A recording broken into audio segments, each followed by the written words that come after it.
Did anyone need a tissue? No issues. No tissues? Is anybody moist? No comment. 80% of the stadium.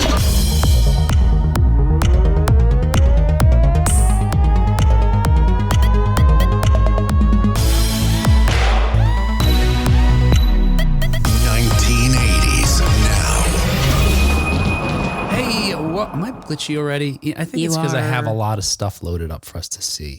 Oh, boy. Somehow, I think that might be the correlation. Mm-hmm. All right. Hey. Oh, okay. Let me do the intro and then we can say hi to people. All right. Hey, welcome back to another episode of 1980s Now, a weekly examination of the importance of 1980s pop culture and its influence today. Hey, my name is Will, and joining me, as always, are my friends and co-hosts, Kat and John. Hi, guys. Hello. Normally it's just body dysmorphia that keeps me from looking at myself, but now I have to avoid looking at this choppy version of myself here. Hey, everybody joining us in the live in YouTube and Facebook right now. If you want to hang out, join us any Wednesday or most Wednesdays at 7 p.m. Eastern on either of those platforms. We're here recording the show every week. On today's show, we're going to review current news stories related to 1980s media, including Karate Kid Legends already has a teaser that was shown in secret at New York Comic Con. I can't even believe they filmed any of it already. I mean, it's just... Right. Yeah. Well, it's a teaser. It's a teaser. So yeah. So maybe they don't have to be done. That's true. Yeah, you're right. We're also going to chat about 1980s costumes for your electric car. Now I got to run out and turn my beater in. Is that what's happening now? They're getting me to do that finally. Paid off. That's the trick. Ariana Grande apologizes to Elvira, one of our favorites and past guests. Mm-hmm. We're going to find out whether or not Robert Englund is done with Freddy. Fingers crossed he's not. And you can now stay at the Deetz's house. The Deetz family from Beetlejuice. Yeah, they got a house you could stay at. And this is the latest in, I guess, attractions for our demographic. It's only about an hour away from me. I could manage it. Is it? All right, there you go. Going to have to meet up, I guess. Have that as one of our. Plus, I've got two other confounding news stories that I'm going to try to squeeze in depending on time. All right. Bonus. All right. Hey, look, we got a lot to cover. So let's get started right now. Don't worry about my glitchiness. Let's get caught up on 1980s news. Folks listening, I don't sound glitchy. So there you go. I hope not. You sound smooth. Maybe it's me. Maybe. So look, as I just mentioned a moment ago. Maybe you're just in low resolution. Yep. I'm feeling that way right now, John. Oh, is it that kind of day? I was feeling really high res until we started. Oh, no. You got downgraded? Yeah. All right. Glenn says GXG brought him here. Oh, Glenn, I'm glad you said that because GXG is Gen X grown up. And I did forget to mention, in addition to checking out our show, check out John's other podcast, Gen X Grown Up. It's also available on this podcast platform. But listen to this one first. Finish this. Yeah. Then pop over there. We'll wait. I keep wanting to do some kind of show, John, where you're required to bounce back and forth between two episodes of our shows to hear the whole thing. Ooh. Like a collaborative, what do they call it? Like in comic books, is it like a crossover? Yeah. A crossover, they call it, I think, right? Yes. Yeah. On our crossover, though, is going to be more like almost like a choose your own adventure where you're going to have to mid one show, jump to a certain point in the other show to hear what makes sense. Like at some point, I might be talking about the Karate Kid Legends teaser and then say, George, put your pants back on. And they'll be like, what is that? But if you line them up, it makes sense. And if you know George, it makes sense. He's seldom wearing pants anyway, so that would make sense most of the time. So that's not a good example because that's TMI. That's all the time. Anyway, we'll figure it out. Anyway, thanks for joining us, Glenn. All right. Hey, so as we just mentioned, as reported on Games Radar, the Karate Kid Legends teased at least a certain group of folks, a small privileged group of audience members, to a trailer of sorts at New York Comic Con, rather, that happened last week. And at least according to Games Radar, it looks like an epic return to the beloved franchise. That's what they're telling us. We didn't see it. But what we do know is that in the brief clip, again, which hasn't been released to the public, but folks are reporting on, we see Mr. Han, Jackie Chan's character, pay a visit to Daniel LaRusso's character, Ralph Macchio. And he enlists the help of Daniel to help train the new, presumably, Karate Kid, Lee Fong, played by Ben, I'm going to say Wong. I know a guy, W-A-N-G could be Wang or Wong. I've known it both ways. So I'm going to say Ben Wong. I don't know. Okay. Yep. Anyway, according to at least, look, there's a breakdown of the trailer if you really want to know. I'm not going to go all into the details. I'm just going to tell you one bit of interesting information that came out of it. In addition to seeing a lot of images of fights, to really play up the action, including a lot of this new Karate Kid fighting off not only folks in a tournament, but fighting off bullies, much like in the original film. Collider reported that Han reveals to Daniel that he knew Mr. Miyagi, the Pat Morita character. Okay. It's not a crazy surprise necessarily, right? Right. A little too convenient maybe, but Right. And maybe racist. oh, maybe so. Yeah. Maybe. I'm Chinese. I know all Okinawans. Right. Because we're all Asian. Well, but they both are in the martial arts, so they would travel in similar circles. I don't think it's that outlandish. I'm a racist, so I can only think in racist ways. Oh, You're okay. not a That makes racist, so sense. you present the counterpoint. I see. I know that to be not true, but Yes. for comic effect, thank Yeah, you. Glenn doesn't know that, though. That's why I told him. Turn over to Gen X Up right now. They're going to deal with whether I'm racist or not. Then come back. Very special episode. And although the creators of Cobra Kai are not involved in this film, it still takes place in the same universe, right? Because you've got the same characters. So, which to me means two interesting things result from this. One, the trailer, whatever trailer we get when we get it, it has to be mindful of the fact that we haven't yet seen the end of Cobra Kai. Right. And while the movie this Legends movie is set right now, at least it's, Glenn said, I'm out. We knew the line. We crossed the line. While the Karate Kid Legends is set to hit theaters on May 30th, 2025, we don't know when we're going to see the last episode of Cobra Kai. All we know is it's going to be in 2025 because they've broken up this final season into 3 parts. And we've only got part 2 yet to be actual premiere in 2024. Don't worry. Yeah. That could always push. Just because there's currently a date, May 2025, movies never get pushed out farther in the calendar. So. Yeah. I mean, I guess whatever it is, maybe one will roll right into the other, and that'll be cool. Yeah, I would like to think so. If you're working in the same universe and it's part of the same franchise, it would only make sense to leave something hanging at the end of the television series to push me to go see this new film. Yeah, and the other interesting thing I wanted to raise, I think, that as a result of these being the shared universe is, I think it means that cameos from Johnny Lawrence or anybody else who survives Cobra Kai may be, fair game in the new Karate Kid film universe. Survives Cobra Kai. It's not like Breaking Bad where they're killing off people left and right in the final season. Some of those fights, those kids go hard. I guess for me, it comes down to maybe Kreese. Kreese might die. Oh, yeah. Well, he's old like us, so he could die. Yeah. Well, He's expendable. I didn't mean the actor because of natural causes. Martin Cove seems to be. No, I meant the character. Oh, okay. Yeah. All right. He's run his arc. All right, there you go. He's lived a hard life. He might go. All right. Okay. Hey, moving on here. Hey, in other 1980s news, once again, it's time to play. You gotta be kidding. Yes. Yeah, all right. Yes. Well, Joe says it's been nice revisiting Karate Kid again. Now it's jumping the shark. It's beating a dead horse. Why must fights happen all the time? How about solving conflicts with words, hugging, in a game of rock, paper, scissors?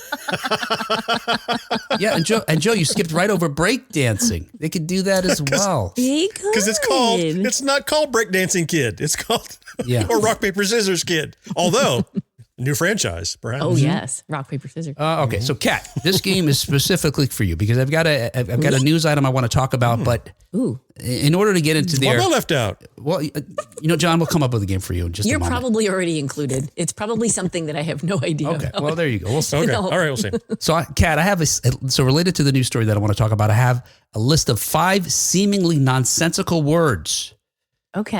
that are actually part of a popular franchise. And let's see how quickly you can identify the IP in question, okay? Oh my gosh. So I'll tell you what, we'll start off with 5 points, and every time I got to give you another word, we'll take away a point, okay? So the least amount of Okay. points you can get is 0, most you can get is 5, all right? Wow. Okay? I'm excited. All right, here's This the feels first loaded. Here's the first word. Jellico. Jellico. I've heard that. Uh-huh. I've Yep. heard that word. I know where you think you heard it. Was that one of the cats in Cats? That's right. That is right. Jellico. They were Jellico cats. That's right. Were they? No, I didn't no. know. Okay. Yeah. Well, Jellicle, L-E. Okay. Sorry. No. All right, Kat. Next word. Here's the next word. Valkyris. Valkyris? Yeah. V-A-L. Is this going to help spelling Is it? this a spelling bee? Can I do it? Make it into a spelling bee? What did you think to get from the spelling, Kat? What was that going to help with? Sometimes if I can picture it, things can happen. All right. Here's another one. Tuvix. What? No? Is this Star Trek related? That's right. You got it. Because I was laughing. Is that why? You got 3 points here. Yes, Yeah. You're giggling up the storm over there. So, and additionally at New York Comic Con last week, the Nacelle Company, our buddies over there, we teased recently that they were going to be releasing a line of Star Trek figures, but we didn't know which. They've been teasing on social media which characters may be included. Yeah. And Brian really wanted to focus, so the CEO really wanted to focus on lesser characters that haven't been recognized in merchandising in the past and give them their just due. And so we finally have a list of some of the characters that are going to first come out in their 1/12 scale size, which is about 6 or 7 inches tall. Mm-hmm. And here you go. And the game illustrates, I think just reinforces the fact that these toys or collectibles are really for hardcore fans. Yeah. They're going to These include especially. Captain Jellicoe from Star Trek The Next Generation, Peter Preston from Wrath of Khan, Valkyris from Search for Spock, Captain Garrett from Next Generation, Tuvix from Voyager. Ooh, that's a crazy character. Mirror Archer. It's not Archer. It's Mirror Archer from Enterprise. Well, it's because he had on the green tunic. That's why. Yeah, it was the episode right. where he was wearing the Kirk Green cross stitch thing. Yeah, you know he's evil now. Is it Wei Yun? Wardrobe.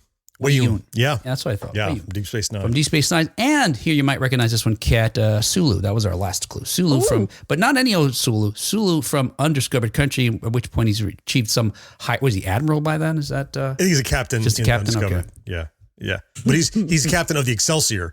Right. Yeah. So when Praxis explodes, Oh, he's there and he rides the wave and shields. They are all deep cuts, but most of them were only ever seen in one thing. Mm-hmm. Jellicoe was more recurring, but like the kid from it was actually supposed to be Scotty's nephew or something, right? Yep. From Wrath of Khan. Yep. Yeah, he was in just that film. And he died in a deleted scene, and Tuvix was in that one deleted? episode. Oh, I thought we saw him die.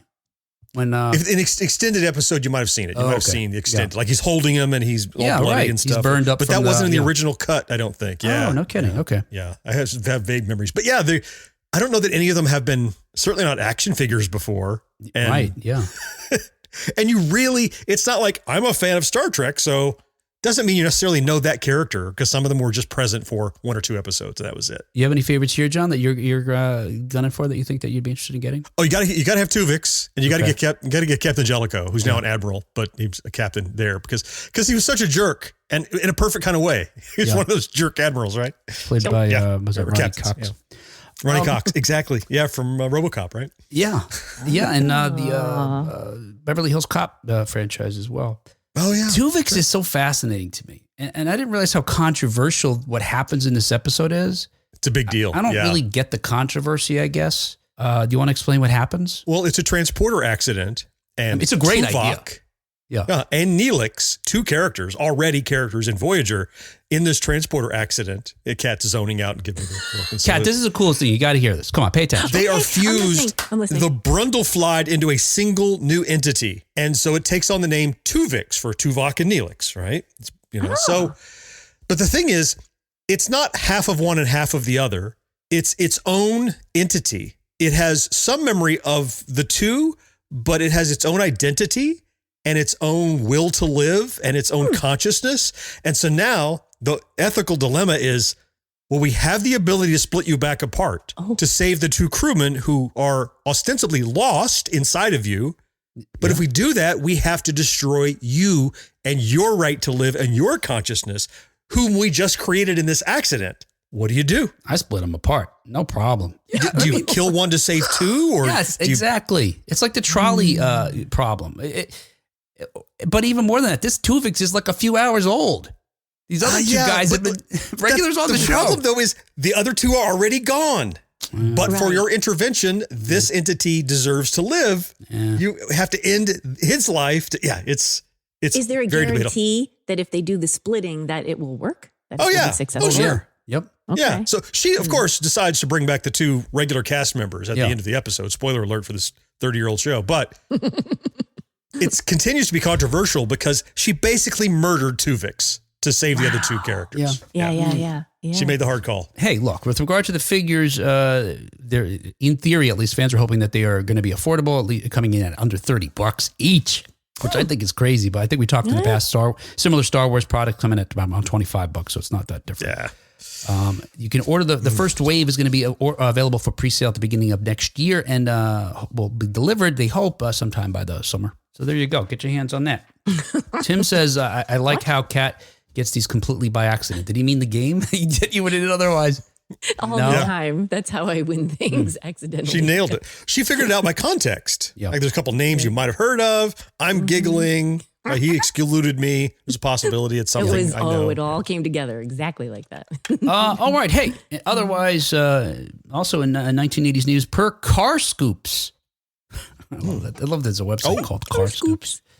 I'm going to say Rivian. I don't know how to say this car company. I've never heard it before. That's right. I'd never heard of it either. It wasn't just me.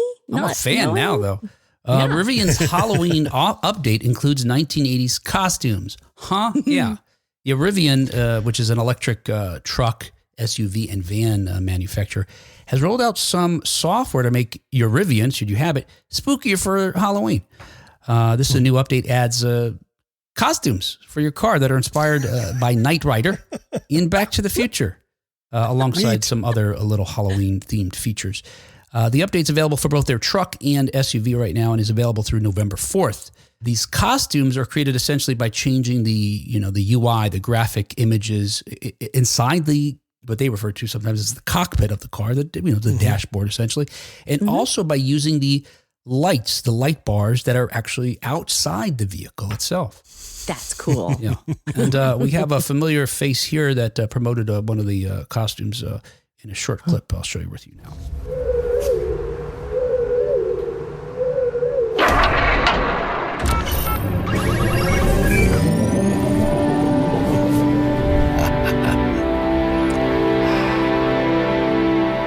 It's good to be back.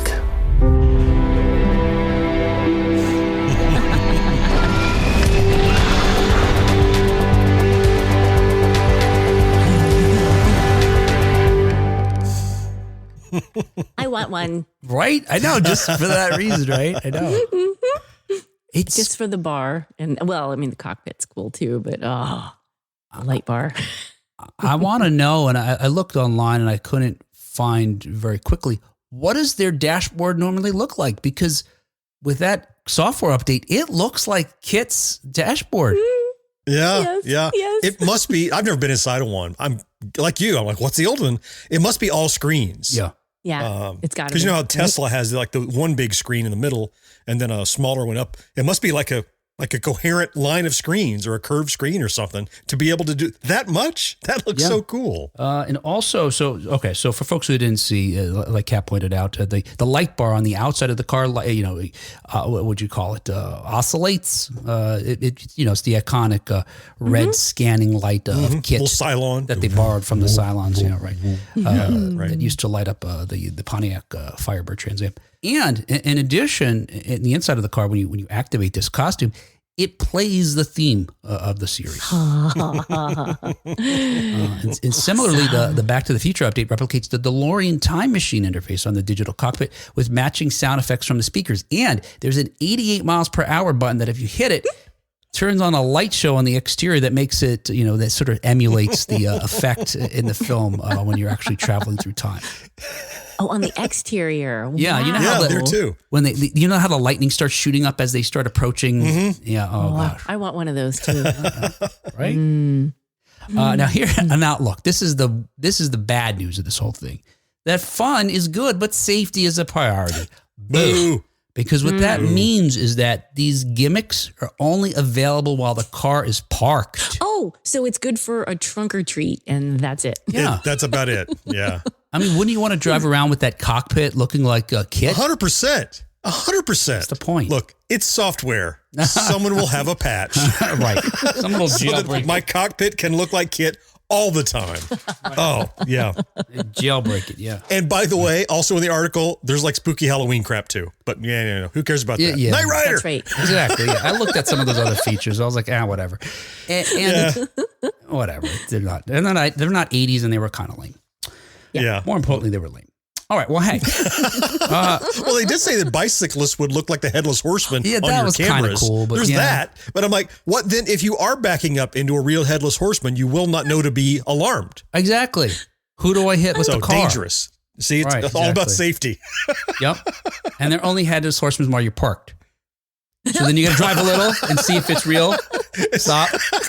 Drive a little. Stop. Right. And if it's real, then I back up real fast and hit it. Yeah. And this bicyclist, meanwhile, is like, what the fuck? Hey, what are you? Hey. Software glitch. Yeah. This is starting to make sense to me now, the safety thing. Because if pedestrians look like zombies, I was imagining like someone's going to try and hit them. Someone's going to. Yeah, no. I've seen movies. And to be clear, what it is on their little like GPS screen, Yeah. that's where you see the zombies in the headless. Not through the windows, right? Well, yeah, I thought it was like a heads up display, maybe. That would be cool. All right. Hey, in other 1980s news, once again, it's time to play. You gotta be kidding. All right, look, we'll make this a game for John, okay? Cat. Oh, all one out. right. I was just wondering if this is like the flip flop gang. It's going to be now because John said he felt left Oh. out. All right. I did. Yeah. So Wait, I have an early guess. They're all Duran Duran references. that's it. You got it, John. You're right. Yep. Wait a minute. Kept all his points. Here's some words: child, park, No. dark, No. lonely. No. All right. More words from the reflex. All right. Yes. Are they? Okay. Yeah. All right. Those Oh, are yeah. all That kind of words makes. from the I've heard the reflex. song. Yeah. Okay, here we go, John. Instead, speaking of the DeLorean from Back to the Future, I'm going to show you a commercial for a new product that is from DeLorean that features one of our favorites from the film. And what I want you to do is, this is the game. Can you tell me what they're selling? Okay. All right. Oh, wow.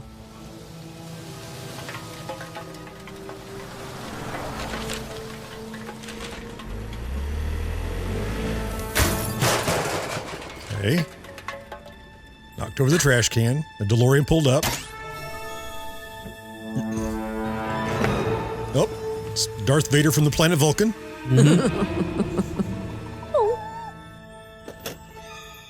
There's Doc. Ooh, what was that? Oh.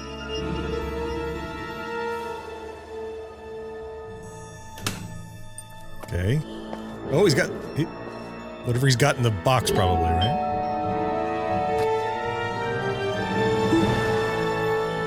Who are you?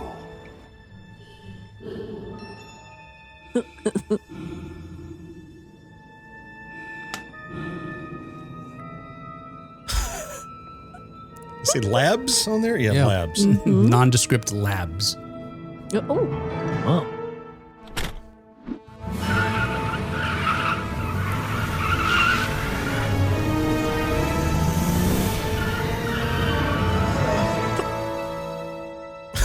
Okay. it was a long commercial. Have you figured it out yet? Probably whatever's in the box. There's a dog. Is it dog food? It's for labs? Oh, Because he has a dog. Retrievers. That doesn't help. He looks. We said it's by mystified as well. DeLorean. Yeah, it almost looks like a little DeLorean, this shape of this thing. And It's kind of like a Cybertruck Tesla looking little handheld thing. inside of a suitcase here. Metronome? A clock? It's a time capsule from the future. His face. Okay. What's in the time capsule?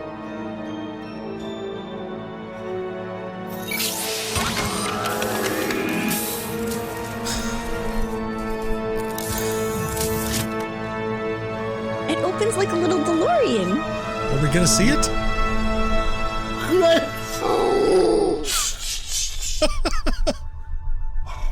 What? There you Like go. your time capsule. What? They told me and I John. still don't know. I know. Now look, to be Can fair. I guess? Yeah, please. Cerveza Crista. That's right. Oh, that should have been in there. You're right. It looks like a little cooler almost, like one can could fit in that time capsule. Yeah, yeah. Like a little cooler. My guess was going to be trash cans because they wanted to show how sturdy that thing was when they knocked it over. Oh, that's a good guess, but that's wrong. No, sorry. Now, Get your time capsule. I don't know. I am going to, John, just to be fair, I am going to start reading, Kat, you could help out here. I'm going to read you the literal words from the, from the Delorean website promoting this. Hey. Just see at what point you can figure out what they're selling. All right. Christopher Lloyd, famously known for his role as Doc Brown, who's featured in this commercial here for folks who didn't see it, reunites with the iconic DeLorean in a new commercial to introduce the time capsule, blending nostalgia with futuristic innovation. All right, so far we think it's a time capsule, right? I mean, what else could you say? DeLorean Labs is positioning itself as a leader in Web3 technologies, focusing on creating a marketplace that empowers users to buy, sell, and trade vehicle reservation build slots securely on chain. So is this like a virtual Bitcoin blockchain kind of something? Something, yeah. Because next sentence. This tokenized ecosystem enhances the buying process and ensures customer transparency and control by leveraging blockchain technology to track vehicle analytics and a bunch of other stuff. As a part of DMC, the brand is setting its sights on revolutionizing customer experiences by fusing digital and physical products, including tokenized collectibles and blockchain-powered protocols. So, yeah, I still don't know. And then I don't know either. So if you go directly to the website of this product, whatever it is, and how it's related to this time capsule that Christopher Lloyd is showing in this commercial, it says you can mint your DeLorean time capsule for a chance to win one of 88 limited physical time capsules or one of 8,800 digital collectibles. What? But whatever they are, this is, yeah. It's like the virtual little pictures of a monkey that people bought and invested in and they weren't worth anything. And yeah, I know. What are these collectibles? They're just things that have value because people say they have value and they agree on them, which I guess what currency is, but. Yeah. And I suppose in their defense, if this is defensible at all, among the list of, so this is what they tell you to do. During claim windows, you visit the website and you register and you can mint your DeLorean collectible. So they're going to give you a free NFT, essentially. Then, but you don't know what it is. It's like, it's hidden. And at some point in December, they're going to unlock everybody's collectible. And there's a limited amount, not, to get. So you have to go and get them during this certain window of time. I see. And then once you get it revealed to you, it may be a prize. And some of them are physical prizes. Now, what I said is maybe if there's anything, you can defend this at all. One of the prizes is a DeLorean EV, electric vehicle. Ooh, okay. That'd be great. But the other ones are more NFT nonsense for the most part. Right. So, but the other ones will be a postage stamp sized image that you now own the rights to that no one wants. So I don't know. There must be money in it. I don't know how it works. There must be money in it if they licensed Back to the Future in order to promote it. So I just thought, like, aren't we past this? Isn't everybody over this by now? I guess not. I guess not. We have money, guys. What is the problem with money? I don't understand. It's traceable. It's difficult to handle your huge, large drug transactions. Yeah, what are with you your money. doing that People you can need to have trace- secret transactions? I don't. Normal people outnumber criminals, right? Like by some crazy Yes, ratio. typically. I think so. That doesn't make it practical to have Bitcoin. I can't wait to listen to this episode so I could find out what you guys were just talking about. Yeah, start at the beginning, Kat. Start at the beginning. I have no idea. You're going to do better at the Star Trek game when you get there. Yeah. Well, let me tell you, Kat, I was here the whole thing, and I'm still not sure what they're selling. So. We don't either. I don't think, and I think that thing that Christopher Lloyd had, the time capsule, is one of the potential prizes. So you can't even buy that thing. Instead, you get for free an NFT that is like a scratch off, essentially, that you'll find out if someone scratches off for you in December and tells you what you won. So you win a prop from a commercial. Yeah, but including Back to the Future characters. But even still, that's just a game. Like, that's just a sweepstakes. Yeah. The real products they're selling is being able to buy cars with Bitcoin, I guess, or NFTs. Who needs that? I just take my money. I don't know. This is in the world of AI for me. This is one of those technological things we do not Old need. man shakes fist at clouds. Yes. Stupid Bitcoin. Exactly. I Yes. don't like everything the way it is now compared to the way it used to be. True. Absolutely true. All right. Hey, another 1980s news. As reported by Entertainment Weekly, Ariana Grande apologizes for snubbing Elvira. And like I bring this up, Elvira is, she's iconic. She's associated with the 1980s and Halloween, right? I mean, these things are of course inseparable. Brandon says, I doubt Christopher Lloyd even knows what the hell it's about. I know, right? No doubt. That's There's no what I was doubt thinking. He's like, okay, He doesn't know. I'll show up for a commercial. Yes. Like, what's the paycheck? All right. I know, right? And I hope Open a box and look amazed? Sure. I hope he doesn't need the money. He's great at looking amazing. It's for his grandkids. He's just like, it's an extra, Yeah. jet ski. Yeah. Yeah. So during a recent fan Q&A, Cassandra Peterson, who plays Elvira, revealed that Ariana Grande once came to a show of hers and, quote, brought 20 guests and wanted 21 tickets.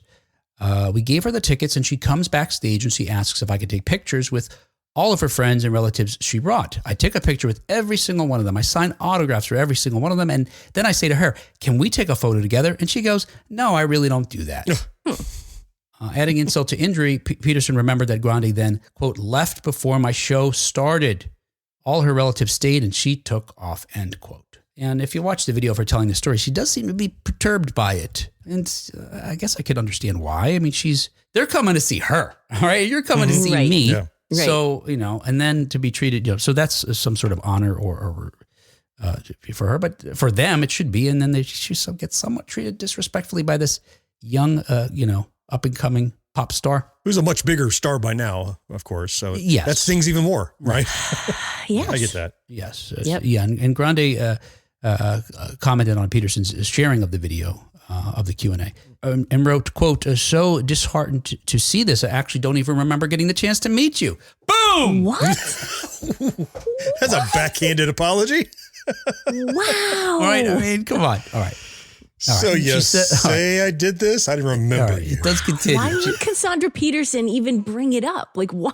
I What? don't remember what the question was. I think it was something about maybe an awkward fan interaction or celebrity Right. interaction. Okay. All right. Yeah. Yeah. Or bad experience she had. Or something. It was something like that. Anyway, Yeah. so, okay, Ariana Grande, she does continue. I don't remember getting the chance to meet you because I had an anxiety attack and to my memory left before the rest of my family. This was around 7 years ago, and at the time I was really not great with being in public crowds or loud places. If I'm misremembering this moment, I sincerely apologize for offending you. So thank you for being so nice to my mom. She told me how lovely you were. She might have different feelings about that now, but I'll talk to her. Clearly, we all have our days. So I just got that for the first time. So she's saying her mom might not think Cassandra is lovely because she's calling out her daughter? That's what I took it to mean. Maybe. Yeah. Yeah. And so now Ariana Grande has to help her mom suddenly be okay with Cassandra Peterson. Like, what? It's the kind of thing that only happens because of social media. Because someone said Right. something and immediately a dozen people tweeted out Ariana Grande saying, Elvira said this about you. Whereas otherwise you would have heard about this 3 months later and it was already blown over by then. Yeah. Right. Yeah, that's the knee-jerk problem of like people can share and react to something before they have a chance to internalize and think about it. Right. Or see if there are other sides to it. And so you're seeing the discussion, the other sides in real time rather than after it's blown over. Grande concluded by saying, you'll always be our queen of Halloween. You could see Ariana Grande next when she stars in the film adaptation of Wicked. Mm-hmm. Speaking of being nasty, Wicked, which premieres in theaters on November 22nd. Well, the part one does. The second part doesn't premiere because they've split it into two parts. Oh, Did they really? Yeah. I didn't know that. Interesting. Yeah, they're Yeah. kind of keeping it on the low down. They are kind of hiding that from they're not mentioning that at all. They didn't call it part one, did they? Nope. No, Nope. I Yeah, don't think nope. so. Yeah, and there's still, I want to say in the trailers, do they even sing yet? Because that's another thing we've talked about where a lot the studios try to hide when movies are actually musicals because musicals are not as popular. Right. See Joker 2. Right. No, don't see it. Don't see it. Right. Wait. I mean, for reference, I refer you to Joker 2. Is Joker 2 a musical? Yeah. It's a full-on musical. Oh my gosh. I'm so curious now. Yeah. Directed by a guy who's never participated in the direction of a musical. Okay. Yeah. Yeah. And we're not a whatever comic book show, but I mean, No.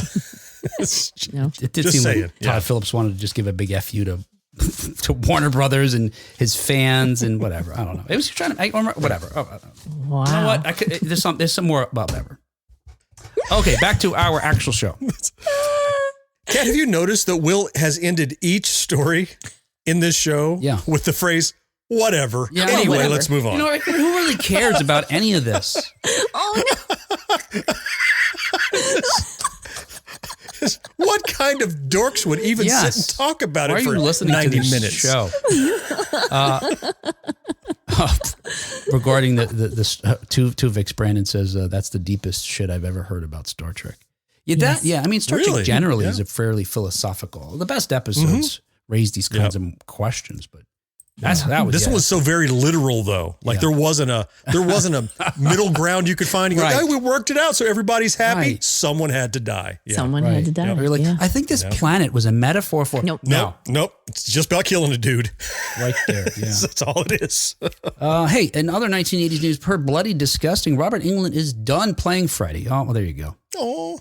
In other 1980s news, as reported by Jill Blow. Wait, what? I did the opposite of burying the lead. I just told you the conclusion of the whole. You led with the lead. Yes. So in celebration of Nightmare on Elm Street's 4K restoration, look, if you're a fan of that film, run out and get the 4K restoration, which is available now digitally and on physical media if you want to, get that together for when the, AI takes over and you can't get access to Netflix anymore. But Englund spoke to Bloody Disgusting about his 40 years of playing Freddy. And among other things, he discussed whether or not he's got one more performance as the glove-handed killer. The actor had a feeling that night before that, though, because they talked about a bunch of things, including the fact that he had a feeling that Nightmare on Elm Street was special during the production way back in 1984. While he was unsure what kind of advertising budget they would have, because they were dealing with the then unknown New Line Cinema, he had faith in writer-director Wes Craven. He said, quote, I knew Wes was onto something because he had pitched the whole idea of what the movie meant to him. It's very symbolic. I mean, every town has an Elm Street. Where was John F. Kennedy shot? On Elm Street. There's a lot going on there. Wes is no fool. He was layering stuff in there. All the adults in all the movies are flawed, and the kids are losing their innocence to this nightmare. It's almost like the loss of innocence for America, just like the death of Kennedy was. I don't get any of that. I didn't. That's new to me. That's like an overzealous English teacher finding meaning in something that maybe wasn't there, but he says so. He's the creator. Yeah, I don't know. Unfortunately, Wes Craven's not around to sort of clarify, but Yeah. And look, obviously when John F. Kennedy was killed, it meant a lot more to the folks of that generation because they were alive when he was president and when he was killed. Some of us weren't alive yet. And for his role in American politics, he was very meaningful to a lot of folks. But 20 years later, after his assassination, making a movie about it and hiding in a horror film, I don't know. I get it, but I'm not sure if he intended it that way. Yeah. Or being interpreted that And way. he's like, and also Stephen King, when they made Christine, what was John F. Kennedy killed in? A car. See how it's drawing those lines. There you go. So Englund says he's done playing Freddy at this point, apparently. Yeah, according to your headline. Yes, but I'm going to tell you other stuff anyway. Okay, good. I thought it was interesting. Are we going to care about it? No, probably not. You guys don't have to. You guys can go. Yeah, whatever. What? I think Brandon and Marcus and Karen are still here. Yeah. I'll talk to them. Chad's here. Chad's here BFG. too. Oh, BFG made it. Hey, BFG. BFG's here. Hey. It wasn't long before Englund began to see the impact of Freddy, which he first witnessed while accepting an international award for NBC's hit sci-fi series, in which he also starred V. He played the friendly alien Willie. Everybody loved Willie. Now, I was a fan of Elm Street, huge fan, and I also loved V, and I liked Willie a lot too. Okay. I don't remember at the time making the connection. Oh. Yeah. Oh. And I got Fangoria magazine and stuff like that, but maybe, I don't remember. Maybe I did know. Maybe I did know. I feel like if you got Fangoria, those were both being highlighted in Fangoria. Yeah. At some point, they had an article talking about Englund making the leap to the small screen and being an alien instead of a. Yeah, no, I didn't read it, but I mean, I feel like I knew. Well, early on, I was pretty nerdy about actors. You know, who is this guy and who before IMDb? Like, I would have loved IMDb as a 15-year-old to find out every single thing somebody's been in, because I have that problem where I'm watching a show and I go, who is that? Oh my I know gosh. him from something, and then I can't focus on this show until I get that answer. Yeah. Absolutely. Yeah. I pause. I start, look wiki or whatever. Yeah. It's an illness. Yeah. I saw whatever. I'm not going to say it. It was someone on social media doing some kind of social media psychotherapy. Like, if you're the person who has to know what other character this person played, you may have ADHD or something like that. We have an ailment. I may. It's okay. I'm pretty sure I want to do. know. But it was way back then when he was, again, doing this appearance or accepting an award for V, that he said he was already getting mobbed by fans. Wow. And according to him, they were Freddy fans. So it wasn't Willie fans, it was Freddy fans. And he said, quote, that's what he got his first taste of, quote, global success and what it meant to be an international actor. But just as Joe says here in the comments, it's a little late for Robert Englund to reprise his role of Freddy at this point. Leave it alone. No remakes needed. When asked if whether Englund thinks he may ever don the hat and glove again, Englund said, I don't. I literally don't. I mean, there might be some gimmick thing where we could do a close-up or something, but no, I can't play him anymore. I'm too old, end quote. And he goes on to explain about the physicality of the fight scenes and all that he's just not up for turning around and moving as quickly as the character requires. And while that's a bummer, he did say that he's open to doing an animated version of Freddy, voicing the character. The voice. And also he'd be willing to, and this is very specific, he'd be willing to make it a guest appearance in a live action reboot of Dream Warriors, which is a lot of folks is a fan favorite of the franchise. Goodness. He said, quote, it would be fun to play one of the doctors. The great Priscilla Pointer, Amy Irving's mother, was in that film. Maybe I could play her part as a male doctor. That's very cynical, a cameo wink to the audience that I don't buy, that there's this dream demon that everybody's having the same dream about. Yeah, that would be cool. Or he might return if Delorean needs him in an infomercial to sell their dream machine. Yeah. Yeah, or yes, right. It could be he could open the same thing that Christopher Lloyd just opened. Right. A dream machine. No, he goes, a dream machine. It's a real Freddy-ish. And we could play the same And he's game got that the we claw. just played, and we still won't know what it was. We still won't know what the hell Robert Englund is selling. Nope. Marcus That's true. asks, does anyone else immediately think of Nightmare on Elm Street anytime they see the New Line logo at the beginning of a movie? Yes, I do, Yep. Marcus. That's true. Yeah. Yep. Karen says, I get called into other rooms in the house to identify actors. I was the household IMDb. Yeah. Oh, I'd be calling on you left and right, Karen. Karen. Come here. Yeah, I do. Yeah, that's awesome. I love that. I feel like we should have one day where you're not allowed to use social media and you have to like call a friend if you need to know something. That'd At be least healthy. one day. Brandon says they tried to remake in 2010 and it was a mess. No one needs to play Freddy anymore, including England. Leave it as a legacy. Not likely, but I agree. Yeah. No, yeah. If there's one, like John always says, if there's one to be made, Yep. be back. Somebody's going to milk it. All right. Hey, finally in 1980s news, as reported by Joe Blow, Beetlejuice Air and B experience, the Beetlejuice Air and B experience is open for booking. Oh. So there you go. In May. So check this out. Because maybe you had some questions raised in the same way that happened for me as I was learning about this. And I learned that in May, Airbnb CEO Brian Chesky told The Hollywood Reporter that the company wanted to create unique travel experiences for guests. They didn't want to just be a platform for folks, connecting homeowners that were renting out their homes to folks who needed a place to stay. They wanted to be more than that. He said, like Xerox, for example, we don't want to be known for one thing. What else do they do? Yeah, exactly. Okay. Right. Great question. It's like Uber. We also want to be known for our great stage productions. What? You're Uber. I call a cab. I don't care if you also have a line of eateries, Yes. throughout Right. Western Poland. thought you were gonna I'm say- calling a cab. It doesn't matter. Make another business for that. I think you say, I don't care if you have a line of kick dancers that show up instead doing the can. Yeah, Yeah, I thought they were fine being the biggest player in that space. That they are Xerox, they are Kleenex. If you think of how am I going to rent my house, Airbnb. That's how you're going to do it. Yeah, I mean, it's an obvious. Uh-huh. I didn't know they had such image dysmorphia that they're like, oh, we need to be so much more in other things. Oh, They're feeling inferior. yeah. Well, according to Chesky, his hope was to, quote, bring magic in the world and attach Airbnb to some of the biggest icons in culture, end quote. So they created this icons program. In addition to the Beetlejuice house, which we're going to talk about, they have featured the X-Men mansion as a place you can stay. The Up house, you know that animated show Up, where they attach all the guy attaches all the balloons to his house. Oh my! Check this out. That house, is hoisted up by a crane after you get in it. Oh, yeah, so Will, yes. Oh. Will, I don't know if you know this. That house is a cartoon. Yes. Oh, I know. Yeah.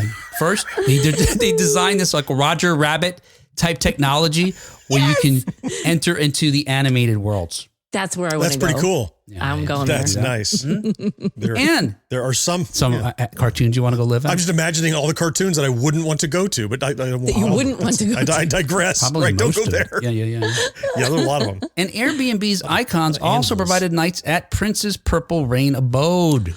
I was going to ask, are they behind the Prince house, which we talked about recently? It's all making sense. Yeah. So, now, just months after the sequel premiered in theaters, Airbnb is offering fans a chance to, quote, haunt the Beetlejuice house, end quote, with a version of the Deetz family home that has been constructed in Hillsborough Township, New Jersey. And if you look at the listing for this on Airbnb, which you can't because it's available now, they make it as if Delia Deetz, played by Catherine O'Hara, created the listing herself. Yes. So she talks about what you can experience there, how she's decorated the rooms, about her art that you can see there. Right. Quote, hello, friends with a pulse. It is I, Delia Deetz, adoring wife to my horny handyman, Charles Deetz, and stepmother to America's favorite little ghost whisperer, Lydia Deetz. As you're no doubt familiar, my life was dedicated to creating marvelous wonders, and via these creations, my life itself became a marvelous wonder. I invite you to honor my legacy, unpack the art of fear, and maybe even run into a full ghoulish surprises along the way. And I've got some of the images that they provide on Airbnb to show you what it looks like here. Now, there's 49 images on the site. I've only got a few here, but in this one actually looks to me like it was created in AI, or it looks fake. Yeah. It looks like a cartoon. It looks like a cartoon, but they have several images of the home, which seem to be that they actually did construct a home that looks very much like that featured in the Beetlejuice films. Okay. So there was my question. Did they construct, is this a new construction or a home that they just thought, let's make this? Yes. The movie itself was filmed elsewhere, Connecticut, London, and some third location, but not in New Jersey. And it's not a house that they just decided to fill in with Beetlejuice stuff. Oh, I see. Build. It may very well be. I mean, look, aspects of this are certainly clearly an homage to what we see in the film, although there do seem to be some differences. But look, I think for a fan, certainly a casual fan, this is satisfying enough for the exterior. And then check out the interior. We've got some pictures here as well. This seems to be like a living room, not unlike what you might see in the film. They have stairs that lead up to the attic that look identical to that of the film to me. And the attic itself is very much like the film. Including the model that Adam had been building before he perished, Alec Baldwin's character, in the film, that model of the town. So that's there too. And again, there's tons of pictures with a lot more detail than this. According to the posting also, earthbound rooms aren't the only available to explore. Delia warns you that if you say his name, quote his name, you may find yourself in the afterlife. And in fact, there are hallways that lead to afterlife experiences in some of those locations, including the waiting room where Beetlejuice is waiting. And each of these rooms are decorated, it seems, with things, props and set pieces that approximate what you'd see in the movie, including in the waiting room. And in the afterlife, it looks like Beetlejuice's jacket is hanging over the couch, side of the couch where he would have been sitting. Or some inmate. Oh, well. Yeah. Or escaped inmate from the Hillsborough Township prison. They do have an asylum there. Ooh, nice. Anyway, of all the ones we talked about, that one seems cool to me. Yes. And and it's a property, it's an IP that my whole family likes. I don't know if I'm getting anybody staying in the X-Men mansion. Maybe I would do that, but yeah, the whole family loves Beetlejuice, and that looks pretty spot on. We were having to ask Marcus, whether the Purple Rain house looked right, but that was good. That looks right. Yeah, we can tell. We can tell. There you go. There's no price. The one alarming thing to me is there's no prices on the website. Usually there's a price. Instead, they have $7 again. No, I know. $7, yeah. Instead, they have a button that says request, which I'm told if you click that, you'll find out the price. But usually they do it that way when it's pretty pricey. I'd want to hang out with Bob. Yeah, I didn't see any Bobs, but yeah. No. Brandon says, I'd drag a cooler beer to the attic and stay there the entire time. And the entire time until you fall asleep, you're like, Beetlejuice, Beetlejuice, Beetlejuice. Come on, Beetlejuice. Yeah, Karen suggests they might be feeling a little heat from Verbo. Oh. Yeah, that's true. Oh. I don't think I've had heard of Verbo. I've heard of Verbo, but don't know what they are. Are they an Airbnb? It's the same thing, yeah. Okay. And Verbo's the one that, I think it's Verbo, the one we had a bad experience with, my family did. Uh-oh. Told you guys about. On our way to our cabin that we rented in the Smoky Mountains. Oh. We called to, get the keypad, the key numbers to dial in. Yeah. To never get a call back by the owner. Finally, we get a hold of somebody who says they're actually the owner of the property. And the other guy was the property manager that they fired months earlier, but he continues to rent it out and take the money. Wow. Oh. And the solution was to Verbo when we said, hey, you guys took our money. Yeah. And it turns out you got fraud going on there. They said, oh, whoa. We didn't take your money. We're just like the middleman. Your issue's with the guy who stole your money. Partially. And I didn't call the guy. I called you. Yeah. I used your app. And so what they told us to do ultimately was contact your bank and say you've been, defrauded. And your bank will cover it. And then we'll cover your bank when they come looking to us or something like that. I was like, what? Just stupid. Just refund our money. Wow. Yeah. No, they need to stand behind their business. Oh my gosh. So there you go. All right. Hey, I hope your stays at different places are much better than that. Yes. And equally spooky. All right. I want to get out of this glitchy camera. So let's say that was the show. And that show, it was glitchy on many levels, is brought to you thanks in part to our early adopters, Karen Flieger, who's here all the time. Karen, thank you Yes, Karen. for always being here. And Rick Parker. Yeah. And thank you especially to our Secret of Our Success level Patreon supporters, Matt Marino, John Henderson, Brandon Greer, Marcus Taylor, and Tony Gray. Right. Yeah. Hey, thank you guys so very much. We're so very grateful to your continued support for our show. In fact, hey, let's thank some other people here. These are also some of our patrons on Patreon. We'd like to do this from time to time. Matthew Blocker, Kyle, thank you, Kyle. Thank you, RC from the NYC. Thank you, Lisa Clark. Thank you, Craig Rustin. Thanks, Nate Wallace. Thanks, Brad Bowman. Remember Brad. Thanks, Jillian Perry. Thanks, Anonymous.